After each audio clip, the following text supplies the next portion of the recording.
가지고 헤매고 있는 그 모습을 뭐 그게 이제 신문에 이렇게 나오고 그러는데 그 당하는 사람들의 입장에서 한번 거꾸로 생각해 보세요.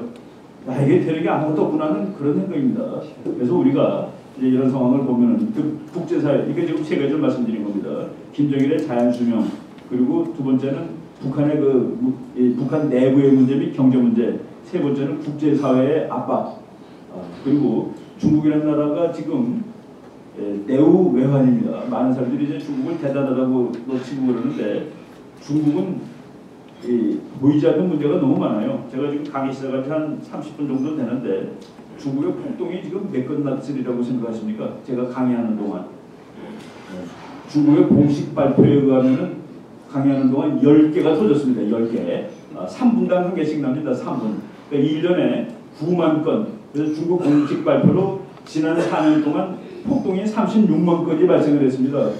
제가 그 미국 학자랑 얘기하다가 한 1시간쯤 된 다음에 야, 중국의 폭동이 지금 한 10개 났겠다 그랬더니 그 학자가 그거는 중국 공식 통계에 의한 것이고 너네는 어떻게 보느냐 그랬더니 그 아메리칸 엔터프라이즈에 있는 학자인데 자기네들은 중국이 1년에 20만 내지 30만 건의 폭동이 나는 걸로 본다. 20만 내지 30만 건이면은 잠자는 시간 빼면 거의 1분에 한 건씩. 그리고 폭동을 어떻게 규정을 하느냐면은 파출소 이상의 습격당한 것. 지금 광동성이 계엄령 내렸습니다. 지금 광동성 중국에서 제일 잘 사는 성이 광동성인데 광동성에 계엄령을 내렸다는 게 얘기입니다. 광동성뿐만 아니라 중국의 도시에 와서 살고 있는 농민들, 중국 농민들이 워낙 가난하니까 그 농민들이 이제 광동이라든가 상하이라든가 와서 사는데 그 사람들을 농민공이라고 씁니다. 농민인데 지금 공장에서 이런 데서 농민공이에요. 농민공이 2억 4천만 정도 칩니다. 그 농민공들은 그냥 떠있는 세력이에요. 뿌리가 없습니다. 상하이에 있는 농민공, 북경에 있는 농민공들. 이 사람들은 무리를 부유하는데 이 사람들이 더 이상 돈을 못 벌고 집으로 가야 되는 날 그날 중국이 난리가 납니다. 근데 이 사람들이 떠있더라도 중국에 그냥 있으려면 경제성장 8%를 유지해야 된다. 다른 말로 해가지고 중국은 호랑이 등에 올라탔는데 내려오지도 못하고 이러지도 못하는 그런 상황입니다. 그리고 또 하나 그 중국의 그 딜레마 중에 하나가 뭐냐면은 우리 인간이 사는데 가장 그 잔인한 정책이 그 가족에게 너 애를 몇 명 낳으라고 하는 것이 가장 잔인한 정책 중에 하나입니다. 인휴메인한 것이죠. 휴머니스트하지 못하다는 얘기입니다. 중국이 물론 인구가 많아서 인구를 줄이려는 목적도 있었지만 하나만 낳게 했습니다. 하나만 낳게 한 그 첫 아이가 지금 31살 되는 겁니다. 작년에 1980년에 시작한 정책이니까. 그래서 하나짜리 아이가 1억 5천만 정도쯤 대략 잡는답니다.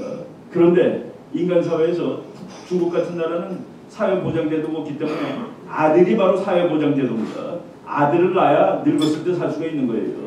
그런데 애를 낳는데 딸이 나왔다. 그럼 신고 안 합니다. 신고를 못하죠. 아들이 나오고 그 다음에 또 아들이 나왔다. 그럼 둘째 아들은 또 신고를 못합니다. 국가가 못하게 하는 그 규제를 당하니까. 그래서 그 최근에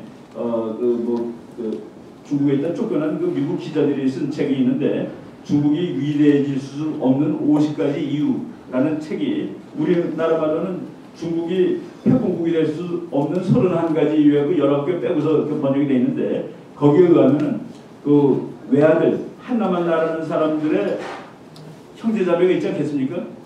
주민등록증 없는 형제자매. 그 주민등록증 없는 형제자매의 숫자가 미니멈 1억, 최소 4억 정도 잡더라고요. 근데 지금 정확한 기억은 안 나는데 어떻게 되겠습니까? 주민증 없는 젊은이가 뭐 한 2, 3억이라고 그러면 그게 참 그런 문제를 그거를 이제 중국말로는 검은 아이들이라고 씁니다. 검은 아이들 해가지고 그 검은 아이들이 그러니까 주민등록증 있는 그 아이들의 그 하나만 난 아이들, 하나만 난 건 또 중국에서 왕노릇하죠. 그래서 소황제라고 합니다. 소황제. 이놈들은 뭐 자기가 나예요. 그리고 이번에 그 프리드맨이라는 미국 학자가 그 최근에 분석을 보니까 조선일보 기자가 요 5월 하순인가 그렇습니다. 그 사람 사무실을 찾아가서 중국에 대해서 얘기를 해봐라. 그랬더니 중국은 부상하는 것을 생각하는 게 아니라 몰락할 것을 생각해야 된다고 아예 얘기를 해버렸습니다. 그러면서 중국 인구 12억 중에서 6천만 명 정도가 그냥 보통 나라들 사는 또 우리나라 사람만큼 사는 사람이 6천만입니다. 중국에. 나머지 12억 4천만 원 쉽게 얘기해서 스타벅스 커피 2잔 먹을 거로 하루 살고 있습니다. 커피 2잔 값으로 하루 살고 있고 한 대 값으로 하루 사는 사람이 4억이 넘습니다. 3천 원 가지고 그리고 어제 그 텔레비 뉴스 보니까 중국 국민 중에 1%가 가지고 있는 재산이 44.1%가 이거 보통 바로 이런 문제가 중국이 앞으로 이제 당면한 문제인데 이번에 그 중국이 그 외환 중에 하나는 뭐냐면 그래서 지도를 봐야 되는데 그 밑에 그 필리핀 있고 월남 있고 이게 북 파인 바다가 있습니다. 그 파인 바다를 중국 사람들은 남중국해라고 합니다. 남중국해, 사우스 차이나시, 남진해라고 이제 한문으로 쓰는데 필리핀은 그것이 왜 남진해냐? 서필리핀해지. 월남은 그것이 어떻게 왜 남중국해냐? 동월남해지. 바로 우리 동해바다 가지고 싸우고 그런 비슷한 그런 싸움이 되는데 그 지도를 보면은 그거는 일부는 월남 바다고 일부는 필리핀 바다가 맞습니다. 근데 중국이 그 전체를 자기 바다라고 그러는 거예요. 전체가 영해라고 그럽니다. 근데 이제 몇 개씩 서로 갖고 있죠. 우리가 독도를 소유하고 있듯이 월남도 몇 개 가지고 중국도 몇 개 가지고 그런데 거기서 이제 갈등이 붙었습니다. 그 밑에 이제 석유가 많기 때문에 언제든지 전쟁 날 수 있는데 몇 년 전에는 월남배가 월남 군함이 몇 척 중국 군함한테 깨진 적이 있었습니다. 그런데 지금 월남이 아주 노골적으로 포사격하고 쏴댔습니다. 거기서 이거 포사격하자마자 요코스가 있던 미국 항공모함이 지금 아주 재빠른 속도로 달려가고 있는 겁니다. 그리고 필리핀은 미국하고 훈련 같이 하자고 해서 지금 훈련 같이 하고 있고 바로 이런 상황이 중국 앞바다에서 우리 앞바다에서 지금 벌어지고 있는 상황입니다. 지금 우리가 김정일이 중국을 방문해가지고 일주일 동안 갔다 왔는데 김정일은 사실은 행복하지는 않습니다. 미국이라는 나라가 우리가 알기보다는 상당히 무서운 나라입니다. 미국이라는 나라는 그 미국의 적국으로 하여금 나는 너를 언제든지 죽일 수 있지라는 그 공포심을 항상 가지게 합니다. 요번에 오사마 빈 라덴 잡는 거 보세요. 많은 사람들이 미국이 저것도 못 잡고 쩔쩔맨다라고 생각하고 있었는데 미국의 군사전통은 한 번 시작하면 끝을 본답니다. 끝까지 간다가 미국의 군사전통이에요. 그래서 미국은 자기네 말로 그러죠. 전쟁은 늦게 시작하나 끝낼 줄 모른다. 끝내지 않는다는 그런 얘기입니다. 그리고 우리가 지금 미국이 테러 전쟁에서 진다라고 착각하고 있는데 테러 전쟁에서는 이긴다가 없습니다. 테러 전쟁은 왜 하느냐? 미국 국민을 보호하기 위해서 하는 거예요. 그러니까 미국 국민이 보호가 되면 이기고 있는 중이고 그것이 보호가 안 되면 지는 것이지 테러 전쟁에서 이기고 지구를 이렇게 다른 전통적인 전쟁하고 얘기할 수 없습니다. 근데 미국이 이번에 오사마 빈 라덴을 잡았는데 그것이 북한한테는 엄청난 충격이었을 겁니다. 가가지고 그 오사마 빈 라덴을 잡아가지고 죽인 다음에 그 죽인 것을 미국 군함에서 이제 장례식을 치르고 바다로 집어 던졌죠. 그 군함이 칼 빈슨호라는 건데 그 칼 빈슨호가 부산에 아주 자주 오는 겁니다. 지난 1월달에 부산 왔었어요. 그때 부산에 왜 왔냐면 미국 국방장관이 중국하고 친선 방문했습니다. 게이시 장관이 가서 중국 국방장관 그 양광렬이라고 서 있는데 중국 국방장관하고 둘이 얼굴이 다 이게 실푸르해요. 화가 나 있는 얼굴입니다. 근데 이제 그 우리나라 신문에는 중국이 미국 국방장관이 방문했을 때 그 스텔스기 만들었다고 막 과시하고 그랬습니다. 그거는 사실은 숨겨야 될 건데 남의 나라 국방장관 앞에서 우리도 이거 있다고 폼을 잡은 것이죠.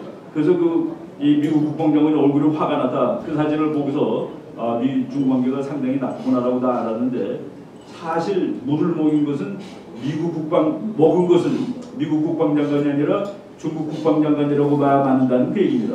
1월 18일 날 북경을 갔는데 그 사람이 1월 18일 날 미국 칼 빈슨호가 부산에 와 있었습니다.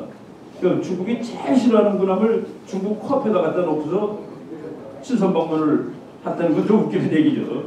그래서 오히려 물을 먹은 것은 중국이다라고 얘기할 수 있는데 그 배가 사우디아라비아로 가가지고 오사마 빈 라덴 죽은 놈 그걸 거기서 장려하고 바다에 집어 던진 바로 그 배입니다. 여기 왔다가 그러고 간 것이죠. 이게 지구 정치가 이렇게 이어지는 건데 하여간 그 북한이 지금 뭐 코너에 몰려 있고 어렵습니다. 하다못해 미국 여기서 또 하나 그 역설적인 사건이 뭐냐면은 서해바다는 작은 바다입니다. 근데 이걸 좀 아주 세게 얘기를 하면은 서해바다를 장악하는 자가 세계를 지배한다. 그럼 말이 너무 센 것 같은 느낌이 들죠. 예달부터 서해바다를 장악하는 자가 아시아 챔피언이 됩니다. 그래서 중국이 쭉 서해 바다를 그 옐로우스라고 그러잖아요. 황해. 그 중국이 황해를 자기 바다로 쳤는데 일본이 바로 그 황해 바다에서 중국 함대를 깨놓고서 아시아 챔피언으로 올라가는 그 발돋움을 한 겁니다. 그 중국 함대가 박살이 난 곳이 바로 평택 앞바다입니다. 평택 앞바다가 풍도라는 섬이 있는데 그 풍도 해전에서 1895년에 일본 해군한테 아주 뭐 무참하게 깨지고 배도 몇 척 뺏기고 일본이 그래서 이제 아시아 챔피언이 될 수 있는 길을 서해바다에서 중국을 깨놓으면서 한 단계 올랐고 완전하게 한 것은 서해바다 저쪽 꼭대기 여수남 거기서 러시아 함대를 깨놓고서 아시아 챔피언이 된 것이죠. 그런데 이제 세상이 바뀌다 보니까 미국의 해군은 태평양 한복판에서 세계 두 번째 센 나라 해군을 격파함으로써 세계의 해로를 안전하게 보호한다가 미국 해군의 전략입니다. 그런데 소련이 멸망한 다음에 미국한테 태평양 한복판에서 덤빌 나라가 없어요.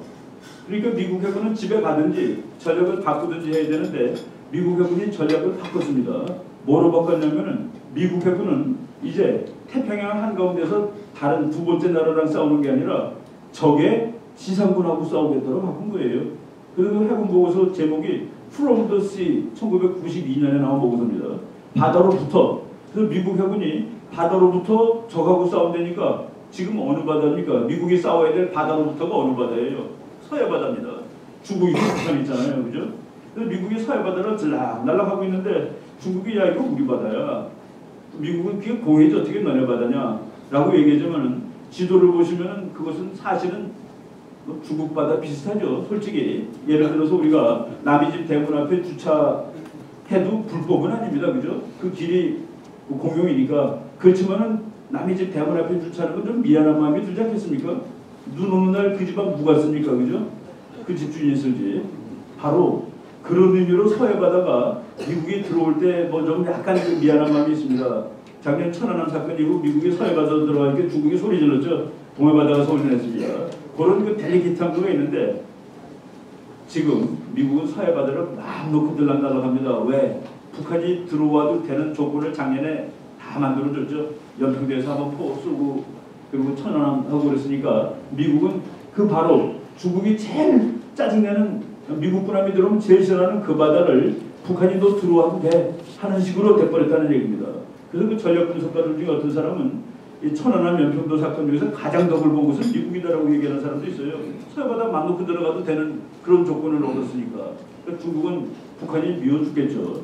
중국 어떤 학자 중에서는 미국하고 북한이 짜고 했다고 주장하는 사람도 있습니다. 그건 이제 너무 넘어간 얘기지만은 그런 식으로 지금 미국이 서해바다에 와 있는데 미국이 서해바다에 와 있기 위해서 군함을 3걸 만들었는데 그 세 군함이 스텔스입니다. 군함이 길이가 150m인데 그게 스텔스예요. 그 군함이 안 보이는 겁니다.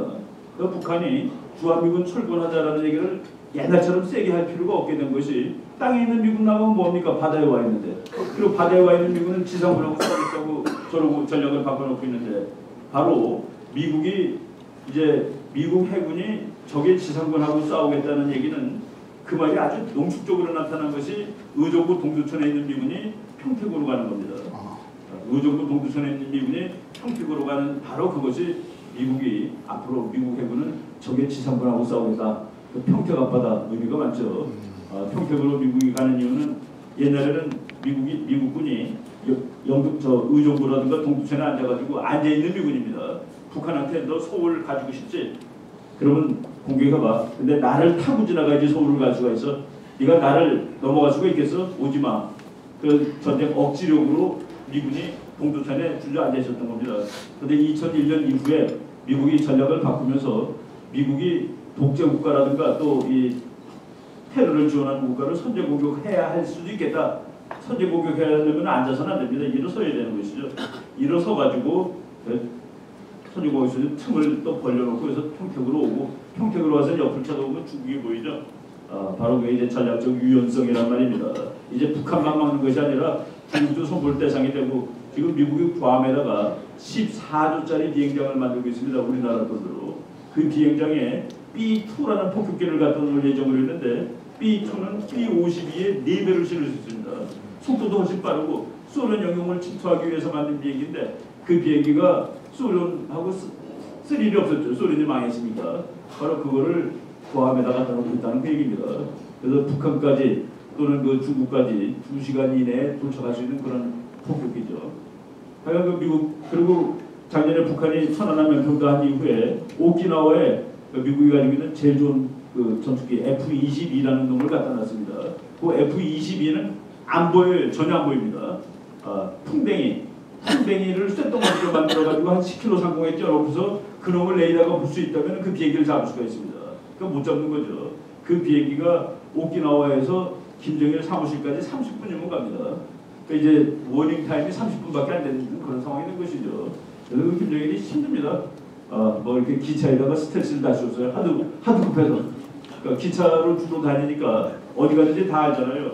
그래서 그걸 추적 피하려고 기차에다 무슨 유리 이런 걸 씌워가지고 피해보려고 이렇게 노력하고 있습니다.